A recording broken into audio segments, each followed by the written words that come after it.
Bismillahirrahmanirrahim. Assalamualaikum warahmatullahi wabarakatuh. Alhamdulillahilladzi arsala rasulahu bil huda wa dinil haqq liyudhhirahu 'ala ad-dini kullihi walau karihal musyrikun. Wassalatu wassalamu 'ala al-mustafa nabiyyina Muhammad ibn Abdullah wa 'ala alihi wa sahbihi wa man tabi'ahum bi ihsan ila yaumiddin, amma ba'd.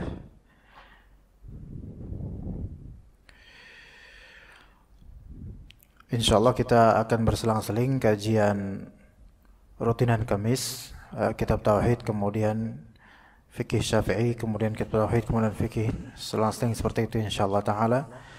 Dan untuk fikih kitab yang kita jadikan pedoman untuk dibacakan insyaallah adalah kitab Kifayatul Akhyar fi Halli Ghayatul Ikhtisar.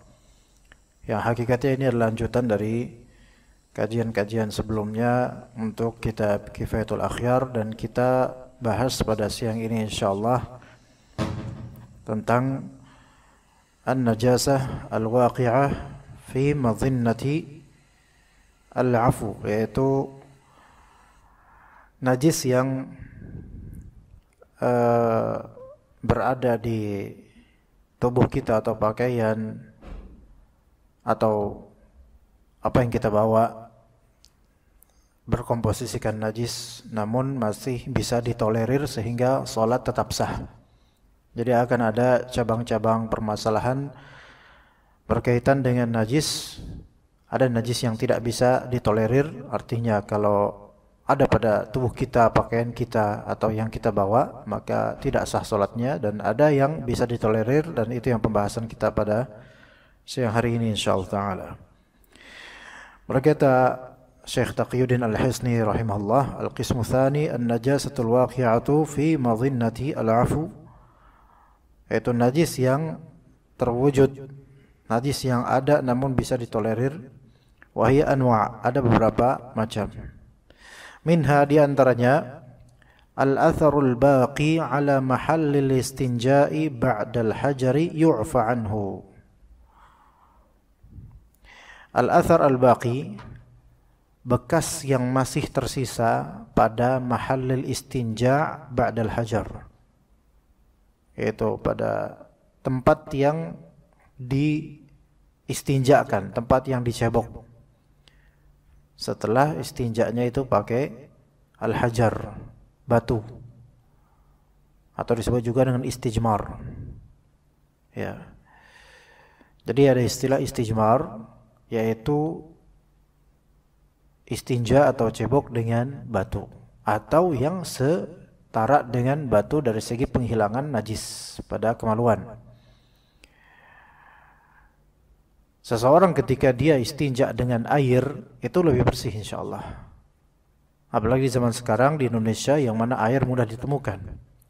Tapi kasusnya ini orang istinja dengan selain air, seperti batu atau yang semakna dengannya. Kalau di kita, di gedung-gedung biasanya WC toilet gedung, yaitu apa? Tisu. Sah boleh istinja dengan tisu. Minimal 3 lembar lah, ya, atau 3 usapan. Nah, apakah tisu atau terutama batu atau sebagian dari daun itu bisa membersihkan 100% najis yang ada di dubur? Maka kita katakan tidak 100%. Tidak 100%. Karena setidaknya, maaf ini agak sedikit ya, agak kotor ya pembahasan, tapi ini fikih. Kalau dengan air, setidaknya maaf lengketan-lengketan dari kotoran itu bisa lebih hilang gitu loh. Tapi kalau misalnya pakai tisu atau terutama batu, maka afwan lengketan dari kotoran itu masih terwujud gitu di dubur.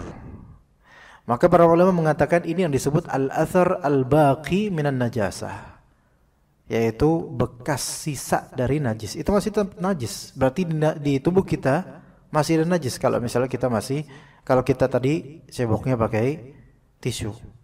Walaupun sah secara syar'i, namun lebih afdal pakai air. Nah, sekarang kalau memang begitu masih ada najisnya, maka bagaimana kalau kita terus wudu dan sholat? Apakah sholat sah? Sholatnya sah. Karena dikatakan di sini yu'fa anhu, dimaafkan. Bukan berarti tidak ada najis, tetap ada najisnya itu di situ. Tapi dimaafkan, ya dimaafkan. Taib. Itu satu perkara. Tapi ada case lainnya. Walau hamala thawban alaihi najasatun ma'fuun anha lam tasihha salatuhu. Ya. Kalau misalnya dia membawa suatu pakaian, ya, yang mana di pakaian tersebut ada najis yang memang dimaafkan. Sebenarnya najisnya itu di pakaian itu dimaafkan, tapi dia dalam keadaan membawa, bukan mengenakan. Membawa, bukan mengenakan. Ya. Maka tidak sah salatnya.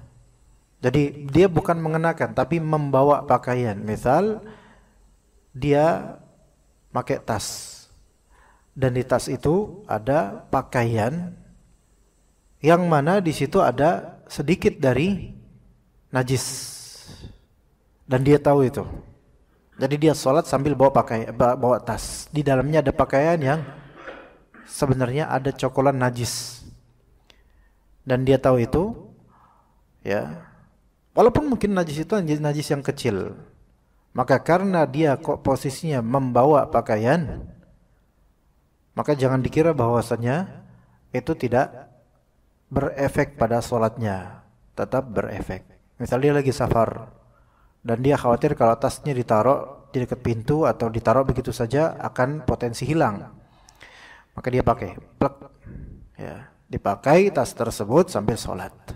Namun tas tersebut di dalamnya ada mungkin celana dalamnya yang mungkin tadi sebelum safar dia ganti celana dalam, dan itu celana dalam yang tadi, dan ada titik-titik sisa madhi. Faham enggak jemaah?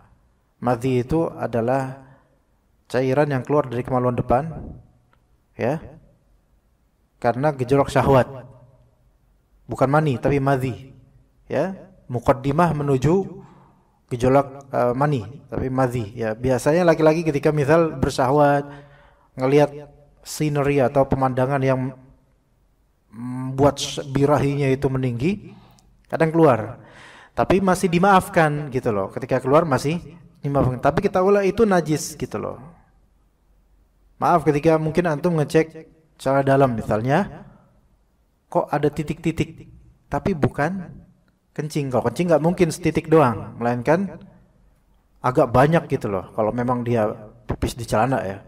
Tapi ini titik-titik yang mana agak kental, bukan mani, maka ini madhi, ini najis sebenarnya. Ketika dia tidak tahu, maka dimaafkan.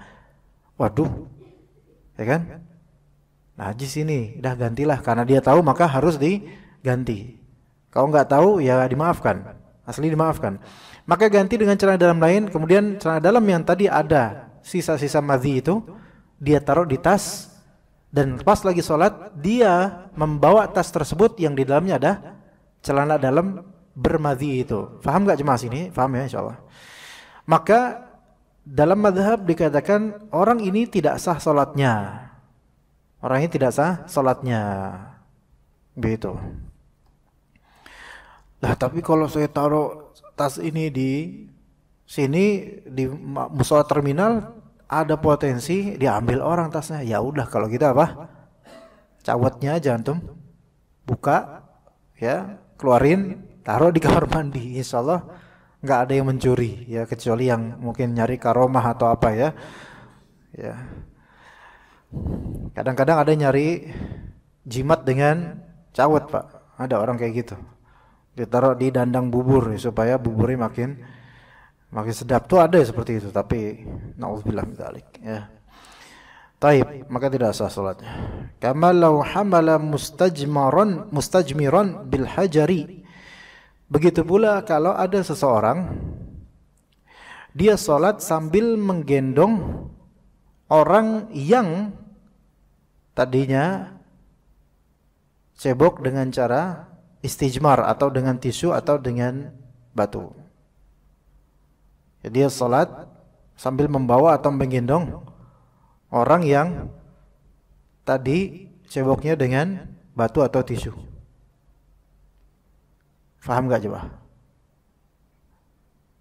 Seperti dia misal menggendong anak kecil. Ya, menggendong anak kecil. Dia bawa anak kecil ke mall. Kemudian dia mau sholat di masjid mall. Namun sebelum sholat ternyata anak kecil itu pipis. Minta pipis ke kamar mandi lah. Ternyata di kamar mandinya tidak menyediakan air untuk cebok. Ya flushing ya pakai air atau pakai isepan angin gitu kan. Nah, ceboknya hanya disediakan tisu, gitu kan, toilet paper gitu kan. Ada nggak jemaah kayak gitu di Indonesia? Ada ya. Ada beberapa gedung tuh kayak gitu. Ya, yang biasa pakai air bingung itu, ya. Nah, akhirnya pakai cebok pipis itu pakai tisu dan nggak pakai air. Atau misal anak kecil ini BAB dan ceboknya pakai tisu, nggak pakai air. Otomatis di duburnya atau di kemaluan depannya masih ada sisa dari najis gitu loh. Ya. Sebenarnya dimaafkan, cuman masalahnya di kitab ini masalahnya adalah pas nanti sholat dia kemudian ngegame di gamelock geledotan gelendotan atau di gendong gitu. Karena mungkin nangis dan semisalnya misalnya.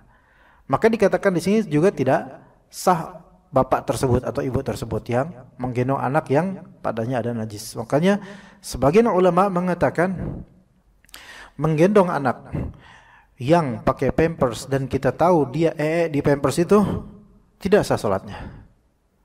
Tidak sah salatnya. Begitu. Contoh ibu-ibu bawa anak baik di masjid atau di mana dan anak itu masih pakai pampers.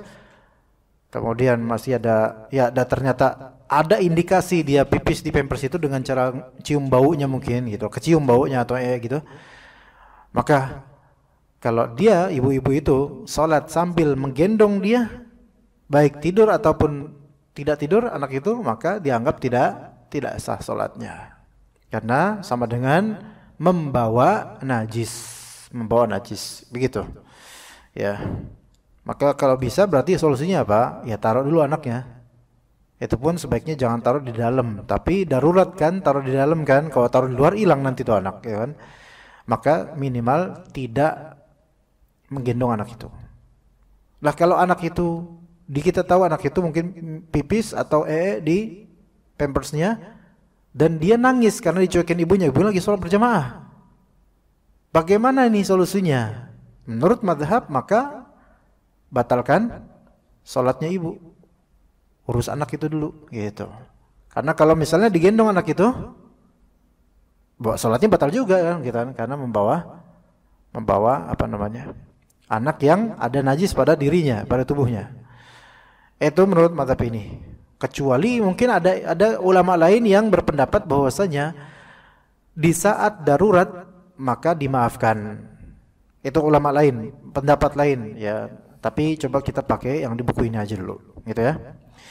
Paham nggak jemaah? Apa yang dijelaskan paham nggak ini? Ya, mungkin kasus-kasus yang nggak detail ya. Beda dengan tauhid ya. Kitab tauhid beda lagi. Walau intasharat bil araqi an mahallil istinja fal asah al afu. Kalau misalnya agak sedikit jorok-jorok sedikitnya. Kalau misalnya intasharat an najasah, yaitu najisnya itu menyebar dengan keringat yang berceceran atau mengalir atau keluar atau berpindah dari tempat cebok. Maksudnya dubur ya. Yang mana tadi kan ceboknya pakai tisu doang. Dan kemudian dia sholat. Oke? Nggak ada AC, panas, lama lagi gitu kan. Maka lagi sholat itu karena mudah keringetan, akhirnya maaf bagian bokongnya keringetan, duburnya keringetan, dan terasa gitu ngalir keringetnya dari dubur ke selangkangan, dan itu membawa najis yang ada di dubur tadi. Maka yang lebih sahih dalam madhab al-afu, dimaafkan. Kenapa? Li'usril ihtiraz, karena susahnya untuk menata hal seperti itu. Karena nggak bisa, itu secara natural ya kayak gitu, maka dia maafkan. Beda dengan yang anak kecil tadi, itu bisa diakali atau itu sesuatu yang terpisah dari tubuh kita, maka nggak boleh bawa itu. Juga seperti yang tadi bawa tas, di dalamnya ada celana dalam yang ada titik-titik madinya, maka itu kan bisa kita ikhtiar dengan taruh dulu itu celana di suatu tempat, di WC atau di mana, gitu ya. Kemudian, walau hamala hayawanan tanajjasa manfadhuhu bil kharij minhu. Kalau misalnya dia membawa hewan yang manfadhnya yaitu tempat keluar najisnya, yaitu kemaluan depan atau belakang, ya, dan hewan tersebut najis bagian itunya karena ada yang keluar darinya, gitu. Ada yang keluar dari hewan, dari duburnya atau bagian kemaluannya dari hewan tersebut. Fafi butlani sihatihi atau fafi butlani salatihi wajhan. Terhadap masalah batal atau enggak salatnya itu ada dua pendapat di antara ulama Syafi'iyah. Al-asahhu 'inda Imam al-Haramain al-butlan wa qata'a bihi al-mutawalli. Yang lebih sahih bagi Imamul Haramain al-Juwaini, gurunya Imam Ghazali, bahwasanya kalau di kasus ini salatnya batal dengan hal tersebut. Tapi al-asah 'inda al-Ghazali, yang lebih sahih bagi Al-Ghazali, sihhatu salatih, sah salat orang ini. Jadi kasusnya gimana? Dia membawa, ingat, membawa hewan, ya. Kemudian bagian kemaluan hewan tersebut depan atau belakang najis karena sesuatu yang keluar darinya, yaitu tinja atau air kencing, ya. Batal atau tidak salatnya? Yang bagi Imam Ghazali tidak batal, tetap sah salatnya. Jadi dia ngebawa seperti apa? Dia salat sambil di tasnya itu ada kucing misalnya. Di tasnya ada kucing. Nah, pas lagi salat kayak gitu, ternyata kucingnya kencing di dalam tas. Taib. Bagi Imam Ghazali itu tidak batal salatnya. Bagi Imam Al-Haramain itu batal salatnya, ya. Begitu. Atau misal ada ular di jaket dia, mungkin nggak? Hah? Mungkin nggak, Pak? Dia sholat pakai jaket, di dalam jaket dia ada ular, mungkin nggak? Hah? Ya dimungkinin mungkin ya. Saya pernah kok waktu ke kampus Libya itu sebelum ujian, pagi-pagi jalan deket lewat kebun-kebun, ada ular. Seginilah panjangnya kira-kira, gedenya segini doang, ular biasa lah, nggak berbisa. Lagi nemplok di tembok, saya ambil, saya masukin ke kantong jaket, ya, pakai sleting kemudian.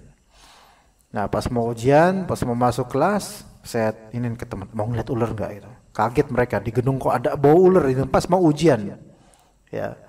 Kemudian ternyata di kantong sini ada lubang kecil menuju ke dalam jaket gitu loh.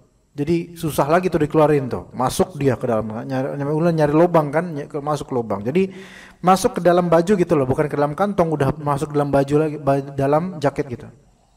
Sehingga ini ular kemudian berjalan-jalan pas lagi ngerjain ujian. Anak gerak-gerak kemudian dicurigai oleh petugasnya.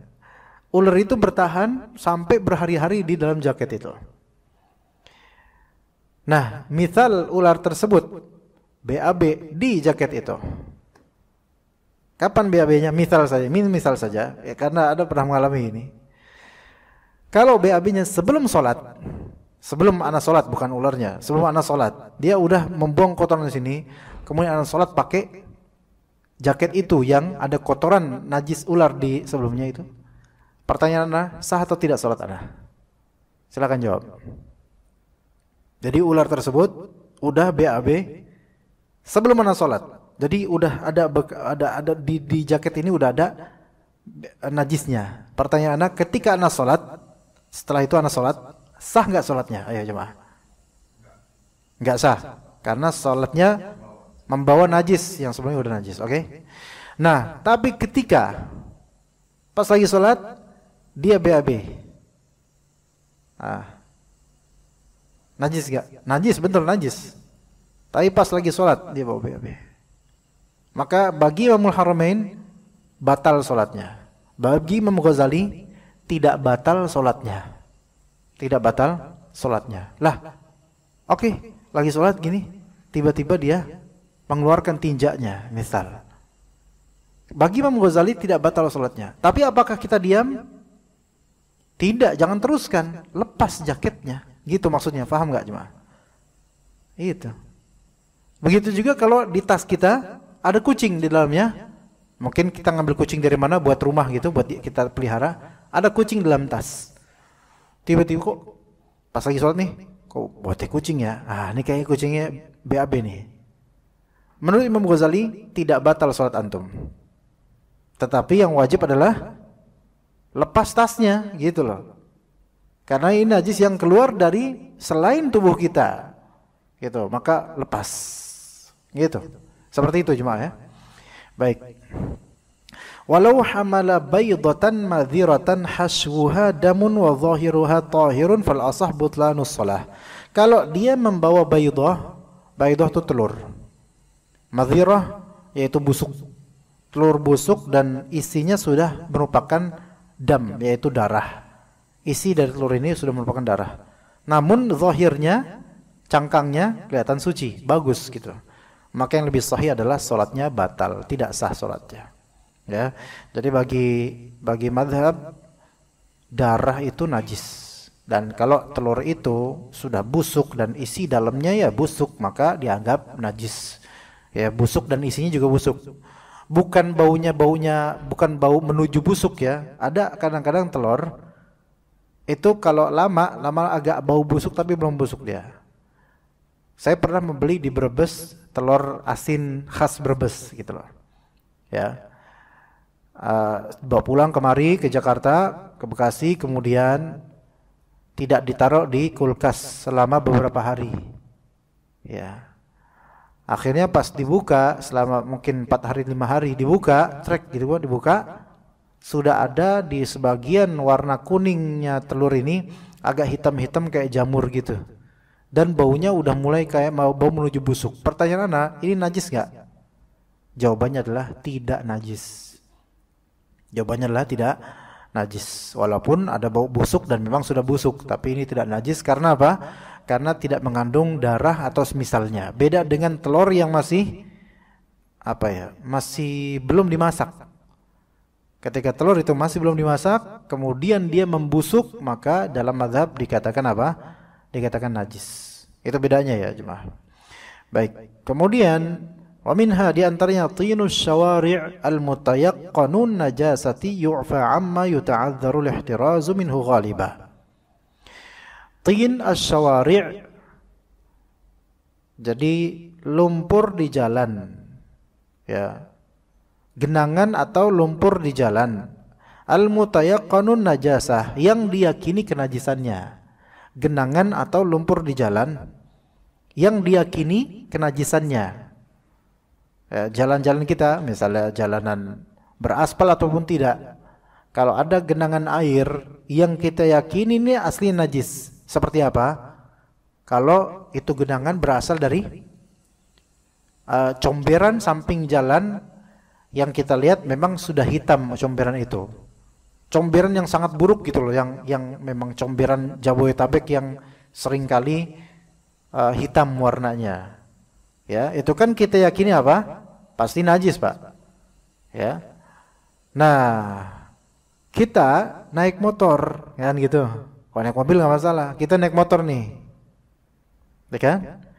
Dan dia agak banjir, kita naik motor, ya. Nah, yu'fa amma yuta'adzaru li'ihtiraz minhu ghaliba. Maka kalau kecipratan itu masih dimaafkan selama ada kemungkinan kita itu kesulitan untuk menghindarinya. Faham gak jemaah? Gini misalnya, naik motor, gitu kan? Kan kakinya di bawah nih. Kalau emang tahu itu banjir dan kan ban belakang muter tuh, ban depan muter gitu loh. Ya. Dan samping ada motor juga gitu loh. Atau ada mobil. Kan kemungkinan nyiprat ke kita gitu, ke pakaian kita, ke celana atau sarung kita. Maka setidaknya ada usaha untuk mengihtiraz, atau ada usaha untuk menjaga kain ini supaya nggak kena cipratan itu. Kita udah naikin kaki kan, biasa gitu, naikin kaki ke atas tuh, Anda biasa kayak gitu tuh. Motor apapun, naikin kaki ke atas. Apalagi kalau naik sarung, pakai sarung, waduh ini ribet, waduh. Begitu sarungnya mahal lagi kan, kena air got kan nggak enak. Nah, kita udah berusaha ihtiraz, menjaga. Ternyata tiba-tiba ada mobil yang mungkin sebelah sama kita, mungkin mobilnya orang, wah ngeliat kita lewat langsung digeber sama dia, kenceng. Akhirnya mandi, ya. Dan air itu kita yakini apa? Kita yakini najisnya. Kalau sampai derajat gitu, banyak, dimaafkan nggak? Bukan masalah kita maafin orangnya, bukan masalah itu. Maksudnya dimaafkan, najis ini dimaafkan nggak secara syar'i untuk kita bisa sholat? Jawabannya tidak dimaafkan karena ini sudah terlalu banyak, Pak. Karena ini sudah masalah kathir, bukan qalil. Tapi kalau misalnya qalil, ya kita udah taharruz, kita udah menjaga celana kita angkat gitu kan. Tapi ya tetap aja ada cipratan-cipratan kena gitu. Apalagi kenanya di bagian belakang, maka ini dikatakan dimaafkan. Dimaafkan. Dan ada rincian lagi, wa yakhtalifu bil waqt. Masalah pemaafan atau tidak bisa jadi berbeda hukumnya, dimaafkan atau tidak gara-gara waktunya. Coba misalnya, fayu'fa fi syita'i duna shaif. Dimaafkan di musim hujan dan tidak dimaafkan di musim panas. Loh, kok bisa gitu? Nah, artinya kalau misalnya kita jalan di genangan air yang tadi jalannya banjir, itu berpotensi dimaafkannya itu lebih besar dibandingkan yang bukan genangan air yang lebar gitu loh. Paham nggak jemaah sekalian? Ada jalanan-jalanan yang habis hujan banjir kan gitu. Dan ada jalanan-jalanan hujan nggak hujan tetap banyak genangan-genangan yang bekas comberan, karena jalanan dengan comberan itu agak lebih tinggi comberan sehingga meluap airnya. Walaupun kemarau nggak ada hujan, dia tetap ada becekan-becekan bekas ini. Nah, maka di sini dikatakan sisi pemaafannya itu lebih luas ketika di musim hujan atau banjir. Karena saking lebih sulitnya untuk kita menjaga diri dari cipratan air tersebut. Ini detail ya fikihnya ya. Beda dengan jalanan yang ada kecil-kecil genangan kecil yang itu luberan dari apa namanya? Comberan. Nih saya kasih contoh, Pak. Mungkin teman-teman di sini rumahnya ada nggak yang daerah Pasar Bo misalnya? Atau Taman Mini, atau ya situlah, ke arah situ-situlah. Antum kan misal dari sini, misal antum lewatnya Cililitan. Oke. Misal antum Cililitan belok kanan Pak Kramat Jati kan? Ya, coba yang ngerti jalan ini, Kramat Jati. Nah, terus gitu kan. Nanti ada pertigaan. Ke kiri Taman Mini, lurus Pasar Rebo. Gimana? Kebayang nggak, Pak? Kalau kebayang antum kesana aja dulu deh, ya. Nah, di situ kan antum tahu nggak kalau misalnya sepanjang jalan dari Keramat Jati sampai menuju Pasar Rebo itu kan sisi kanannya itu kan kali. Tahu nggak Pak?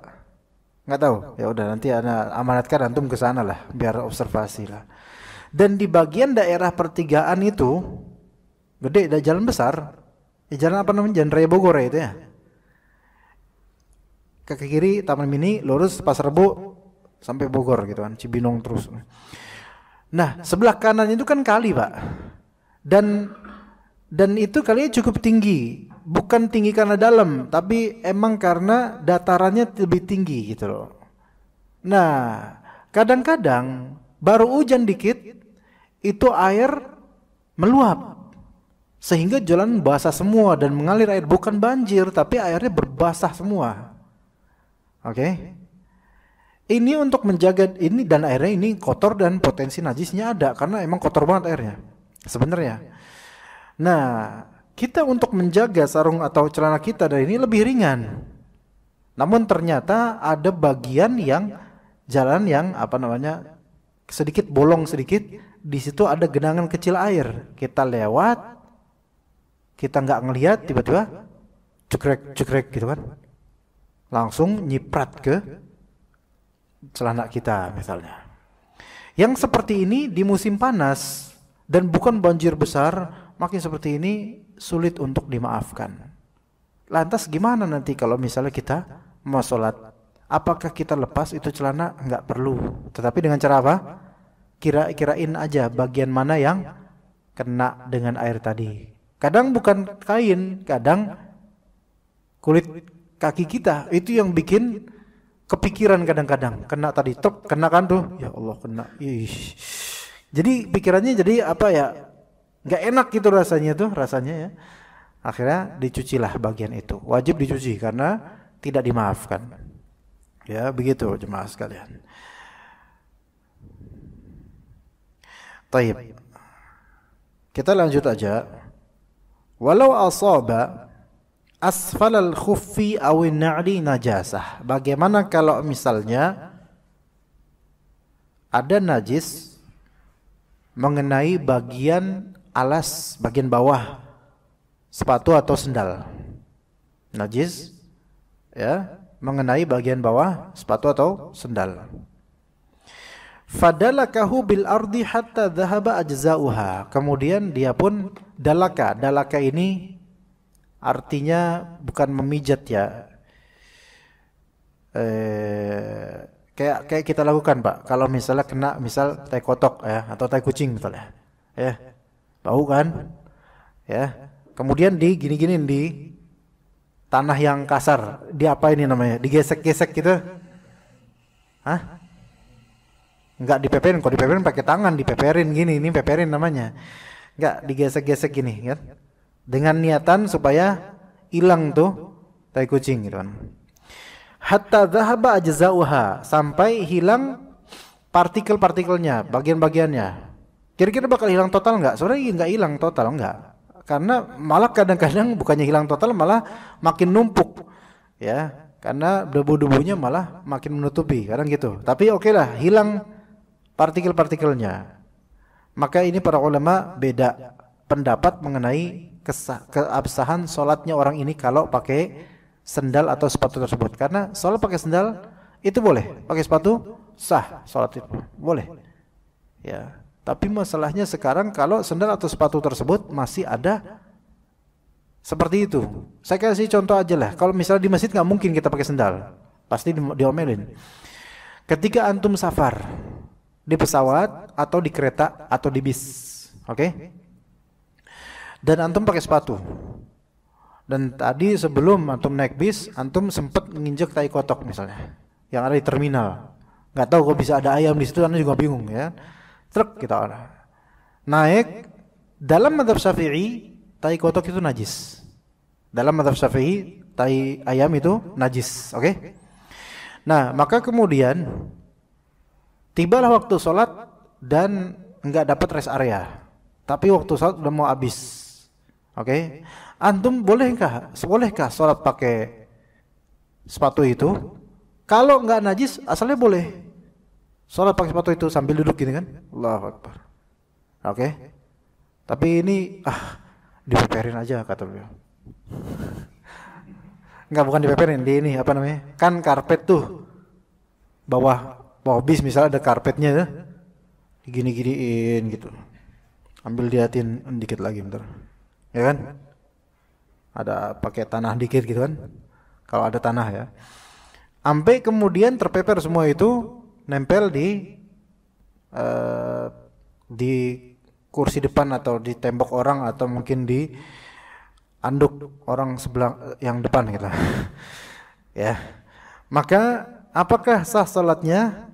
Kata dalam mazhab tidak sah salat dia kalau tetap pakai itu walaupun bagian-bagian partikel najisnya udah terpeper di tempat lain.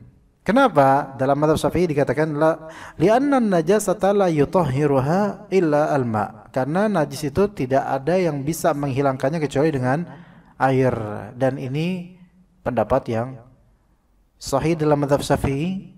Tapi wallahu alam secara fikih pendapat ini saya tidak ikutin. Ya, pendapat ini tidak saya ikutin. Kenapa? Karena yang lebih kena dengan dalil dan kenyataan adalah tetap sah membersihkan sesuatu najis atau memberikan suatu hal yang kena najis, membersihkannya selain dengan air, itu tetap sah dengan syarat apa? Hilang najis tersebut.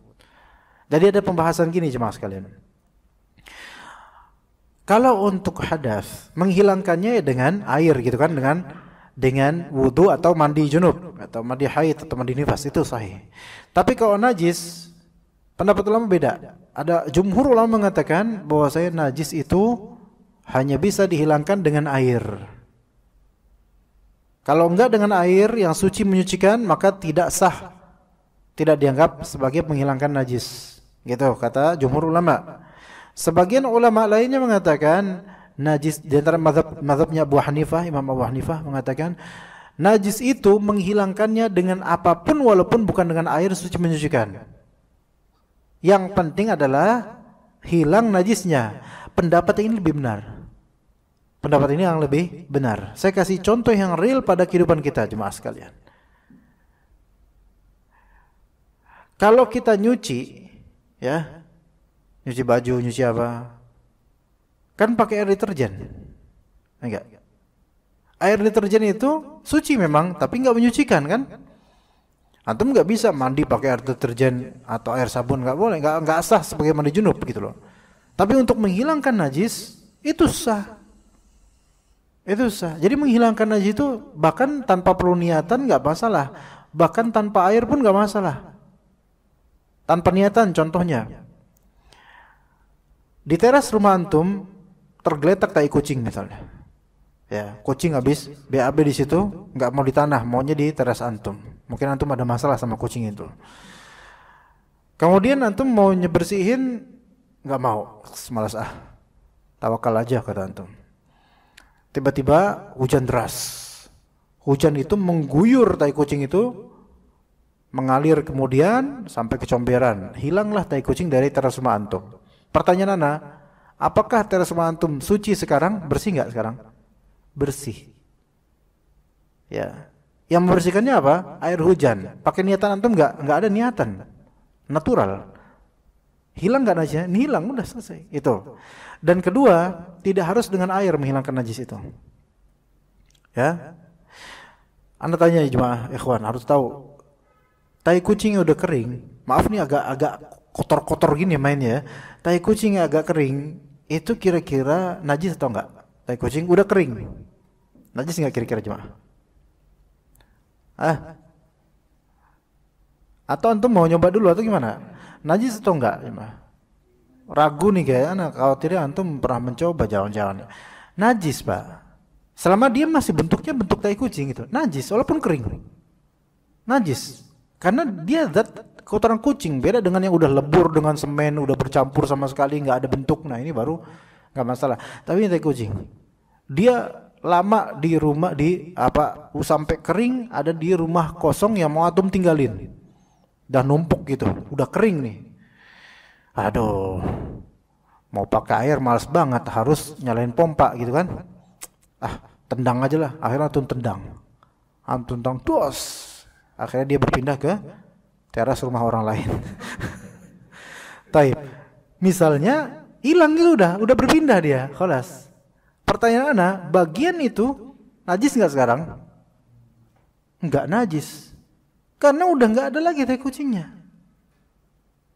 Ini menunjukkan bahwasanya menghilangkan najis enggak harus dengan air bahkan. Iya, bahkan antum enggak sengaja lagi nendang-nendang, ya jalan lagi nendang-nendang gitu kan. Tiba-tiba antum nendang tai kucing. Maka ternyata bagian sini langsung bersih karena tidak ada najisnya, udah ketendang walaupun tanpa niatan. Yang lebih sahih seperti itu jemaah sekalian.